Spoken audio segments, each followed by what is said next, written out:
Hey everyone, welcome back to the channel. I'm heading from Casablanca to Madrid today with Iberia Regional. It's a short international flight, but let's check out the service and the experience. Welcome to Casablanca Airport. I arrived here 3 hours ago from Spain with Royal Air Maroc and unfortunately had a pretty rough experience in the transit area where I got stuck for a while.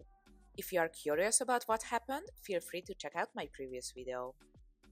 I really wish I had more time to explore the airport, but I arrived just as boarding had already started, so no time for a proper look around.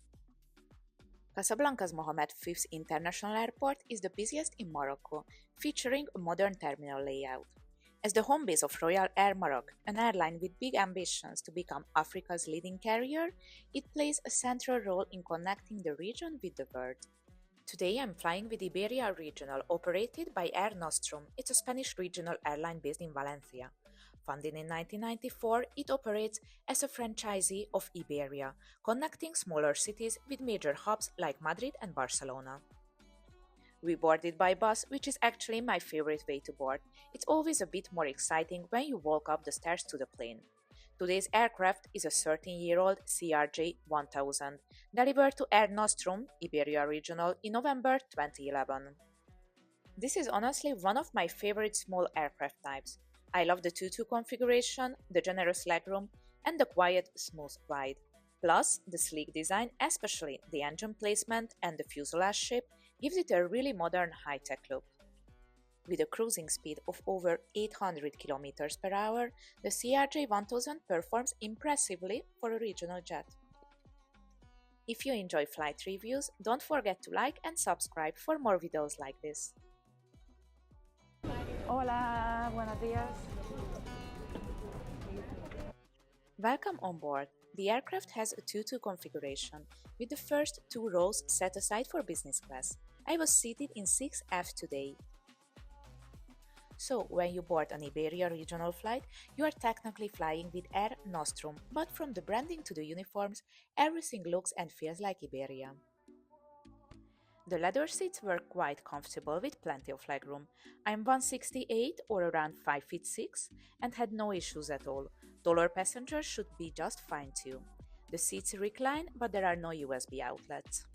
In the seat pocket, apart from the safety card and menu, there was an in-flight magazine, which I was happy to see as they are becoming increasingly rare. I paid €48 for my flight that included a carry-on baggage of 10 kilograms and one personal accessory. It was quite a cheap flight because normally the prices oscillate between €80 and €150 on this route on average.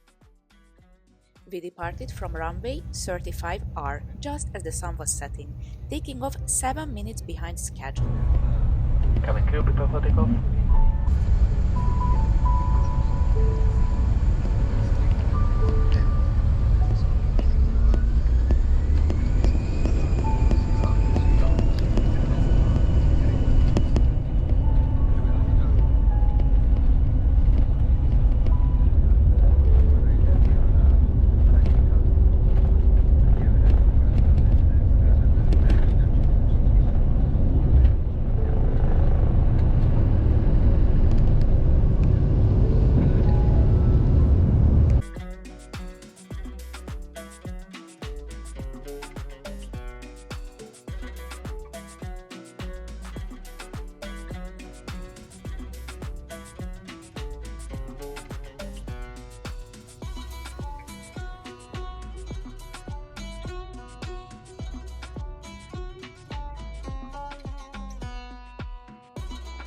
Our flight time today was 1 hour and 12 minutes, cruising at 34,000 feet.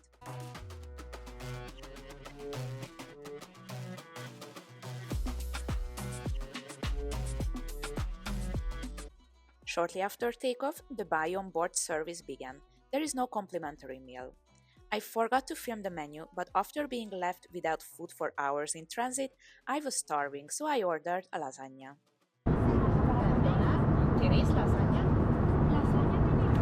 Sí. Vale, genial, pues Una lasaña. sí, una lasaña. ¿Algo más? No, ya está. 8,50 por favor. Ahora se la Vale, traen. muchas gracias. De nada.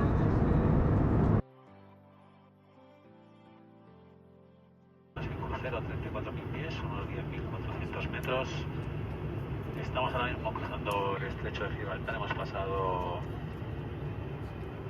la ciudad de Tarifa, que nos ha quedado a la derecha, y ahora mismo volando directos hacia Sevilla y de ahí a Madrid. Nos quedan 40 minutos de vuelo, llegaremos antes de la hora prevista. Y en Madrid tenemos cielos prácticamente nublados con 11 grados en la ciudad. Pues nada más, muchas gracias por su atención, que disfruten de lo que de vuelo y que pasen buena noche. In the meantime, my food arrived, so let's check it out. It looked fine from the outside and tasted okay, nothing special, but it was edible. It cost €8.50, which felt a bit pricey for the quality, but I've definitely had worse on a plane. The only free item was a refreshing towel, which came in handy after the meal. Time for the loo review. On the CRJ-1000, the only toilet is at the back, near the galley.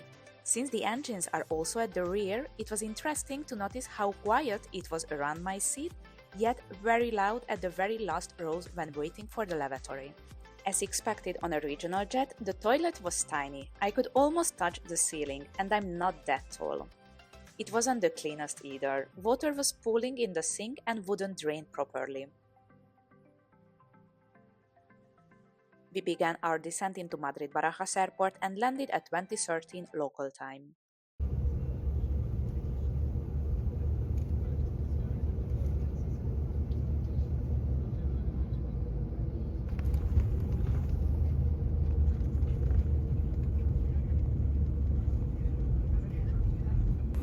Muchas gracias, hasta luego. After landing, I picked up my bag and had one last look at this beautiful aircraft before heading to the terminal by bus. To sum up, I had a great flight. Cabin crew was super friendly, boarding and the ride were smooth, and I really loved the aircraft. The generous legroom made it extra comfortable. The price-quality ratio was excellent, so I would totally recommend flying with Iberia Regional.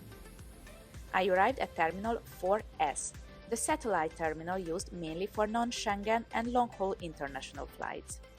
It's connected to the main T4 building by an underground train that takes about 3-4 minutes, so if you land at T4S, you will need to hop on the train to reach passport control, baggage claim, or your next flight. I hope you enjoyed today's flight review. See you soon for more flights and discoveries. Bye!